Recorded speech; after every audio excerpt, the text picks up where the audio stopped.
Syederalun, Kiki Saputri menjadi sorotan setelah curhatannya di Twitter soal keluarganya viral. Melalui Twitternya, Kiki mengungkapkan jika dirinya hanya dimanfaatkan keluarganya saja. Pengakuan Kiki Saputri ini pun mendadak bikin heboh. Komedian Kiki Saputri yang selalu terlihat ceria dan menghibur secara mengejutkan membagikan postingan tentang perasaannya untuk keluarganya. Dalam cuitannya di Twitter itu, Kiki mengaku ingin memiliki keluarga yang peduli satu sama lain. Alasan Kiki menulis seperti itu karena ia sudah lelah dan muak harus berjuang seorang diri. Secara blak-blakan ia juga menyebut kalau keluarganya hanya membutuhkan uangnya saja.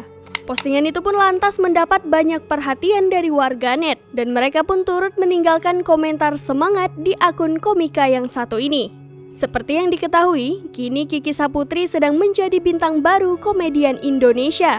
Program acara yang dibintanginya bersama Andre Taulani, Andika Pratama, Ayu Ting Ting, Surya Insomnia hingga Wendy Cagur yang berjudul Lapor Pak sedang menjadi tontonan populer di kalangan masyarakat. Dan karena itu namanya berhasil melambung di dunia hiburan.